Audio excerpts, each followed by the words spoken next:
Hello दोस्तों, मेरा नाम है डॉक्टर केदार पाटिल और हम इस वीडियो में देखेंगे हर्निया के सामान्य तौर से देखे गए प्रकार और उसके इलाज।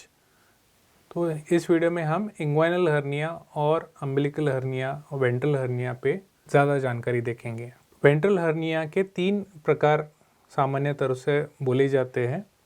इसमें पहला प्रकार है एपिगैस्ट्रिक हर्निया, जो पेट में ऊपरी तरफ होता है, नाभि के ऊपर होता है। ये एब्डोमिनल मसल के स्नायु ढीले होने की वजह से ये हर्निया होता है। दूसरा है अम्बिलिकल हर्निया, जो नाभि की जगह पे होता है।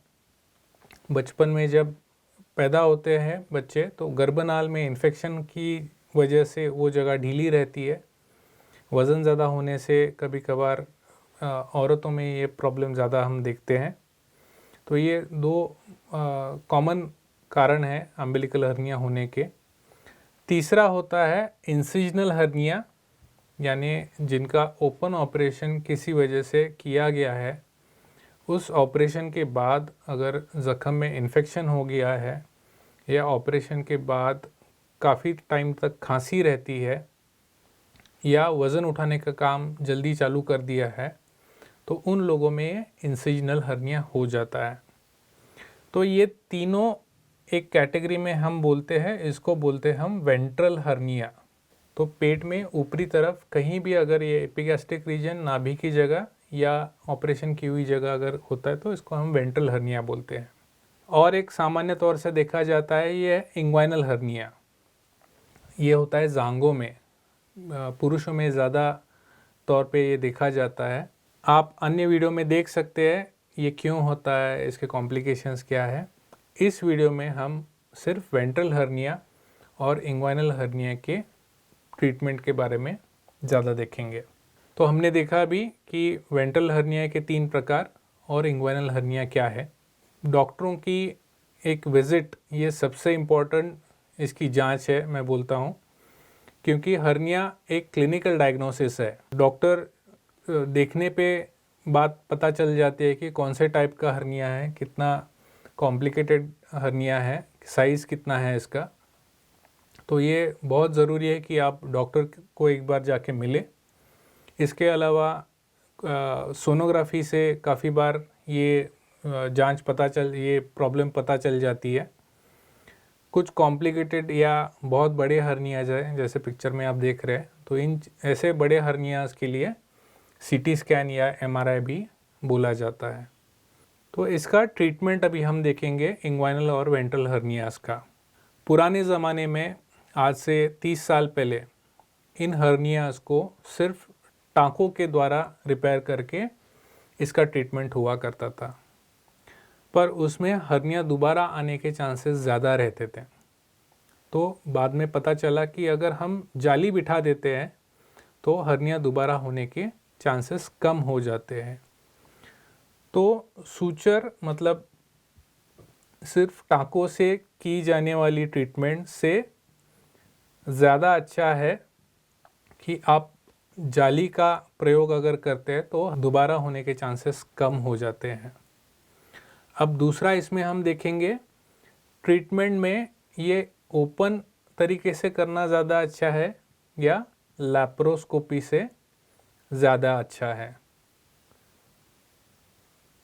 तो इसके दोनों के उपाय में फ़र्क है। लैप्रोस्कोपी काफ़ी जगहों पे, छोटे गांवों में या छोटे ज़िलों में अवेलेबल नहीं है अभी भी, या ओपन तरीका ही अपनाया जाता है। तो ओपन तरीके में कट लेके बॉडी पे ये हर्निया रिपेयर किया जाता है।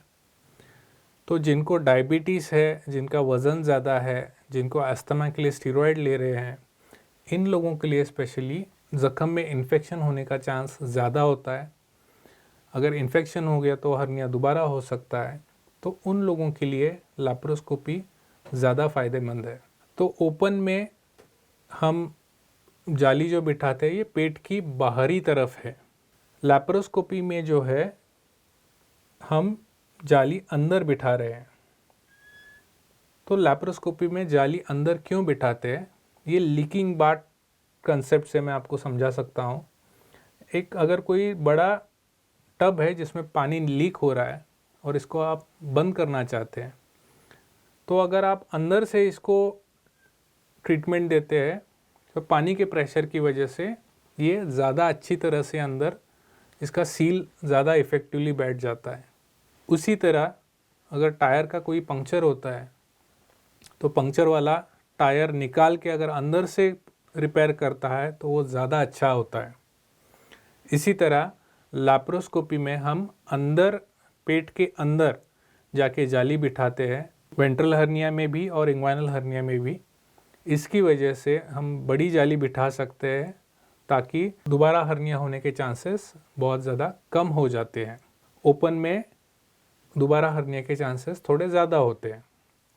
इसके अलावा पेन यानी दर्द लैप्रोस्कोपी में कम है, आप काम पे जल्दी जा सकते हैं, और कॉस्मेसिस मतलब वहाँ पे टाके नहीं होते हैं, जख्म छोटी होती है, दिखने के लिए अच्छा है। और दूसरी बात, क्रॉनिक ग्रॉइन पेन मतलब हर्निया के बाद कुछ पेशेंट्स में ओपन सर्जरी में उस जगह पे जहाँ पे ऑपरेशन हुआ है कुछ पेशेंट्स को पेन रहता है, तो इसका इंसिडेंस लैप्रोस्कोपी में कम है।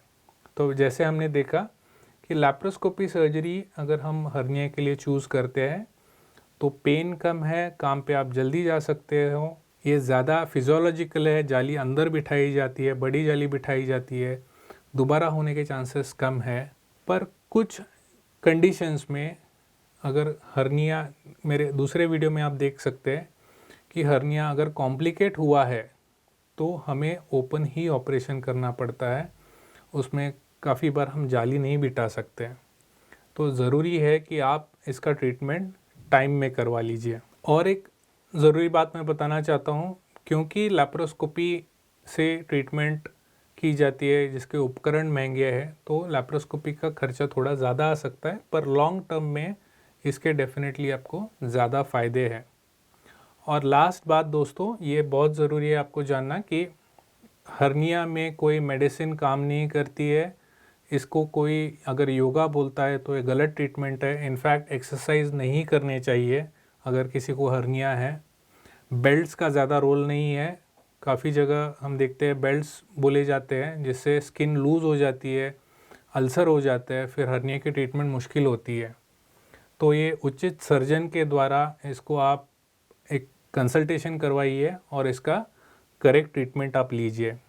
हमारे चैनल पे अन्य कई वीडियोज़ है हर्निया के बारे में, वो अगर आप जान लेते हैं तो आपको ये सब हर्निया के प्रॉब्लम्स और हर्निया के ट्रीटमेंट पूरी तरह से समझ आ जाएगी। तो दोस्तों, आपने इस वीडियो में देखा जो वेंट्रल हर्निया और इंग्वाइनल हर्निया, ये मोस्ट कॉमन या सामान्य तौर पे देखे जाने वाले हर्निया के प्रकार है। इसके हमने कारण देखे, जांच देखी और ट्रीटमेंट देखी। हमने ये भी देखा कि ओपन और लैप्रोस्कोपी में फ़र्क क्या है। आपको अगर ये वीडियो पसंद आया है तो हमारे वीडियो को लाइक कीजिए, सब्सक्राइब कीजिए हमारे चैनल को और शेयर कीजिए। नीचे दिए हुए नंबर पे कांटेक्ट कर सकते हैं अगर आपको कोई शंका है। धन्यवाद।